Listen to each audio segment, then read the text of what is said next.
আসসালামু আলাইকুম। ওয়ালাইকুম আসসালাম। তোমাকে তো ঠিক ছিলাম না, তুমি কি কাউকে খুঁজছো? আমার নাম মিতু, মৃত্যু? সুমাইয়া রহমান মিতু। মিতু নামটা আপনি দিয়েছিলেন, আমার বাবা আশরাফ রহমান।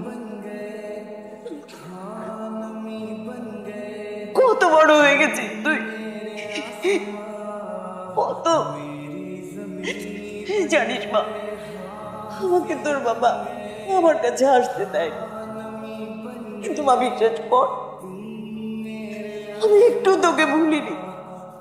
আমি সব সময় শুধু তোর কথা মনে পড়েছি মা।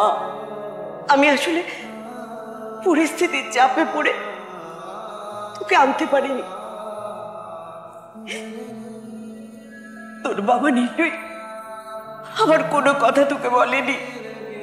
তুই এখন কত বড় হয়ে গেছিস মা। মারে, আমাকে আমাকে তুই মাফ করে দে মা, আমাকে তুই মাফ করে দে মা। এই কে আসলো? বরং এখান থেকে চলে যা, আমি তোর সাথে পরে যোগাযোগ করে নেব, ঠিক আছে?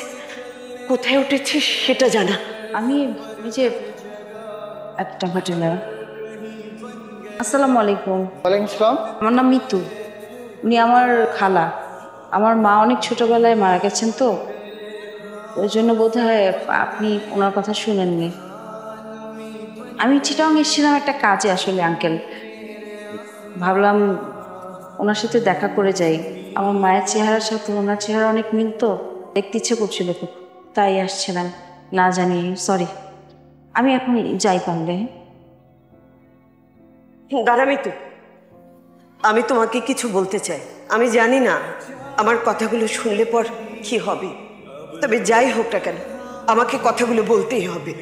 তোমাকে মিথ্যে কথা বলে বাবা আমাকে বিয়ে দিয়েছিল। আমার আগেও একবার বিয়ে হয়েছিল, সেই বিয়ে টেকেনি। মিতু হচ্ছে আমার মেয়ে। আমি পরিস্থিতির চাপে পড়ে তোমাকে কথাগুলো বলতে পারিনি। চুপ, আর একটা কথাও বলবো না। যখন বলার দরকার ছিল তখন বলনি, এখন আর বলতে হবে না। মিতু, আমার দিকে তাকাও। কি আমাকে ভয় হচ্ছে? আরে তুমি তো কোনো দোষ করনি। দোষ করেছে তোমার মা। শোনো, আমাদের কিন্তু কোনো সন্তান নেই, আর এই সন্তান না থাকার কতটুকু যে আক্ষেপ সেটা কেবল আমরাই জানি। এতদিন মিছে মিছে উপরওয়ালাকে দোষ দিয়েছি, আসলে উপরওয়ালা তো কোনো দোষ করেনি। দোষ যা করেছে সব তোমার মা। আজকের পর হতে আমাকে আর আঙ্কেল বলে ডাকবে না, আমাকে বাবা বলে ডাকবে। আসো, ভেতরে আসো।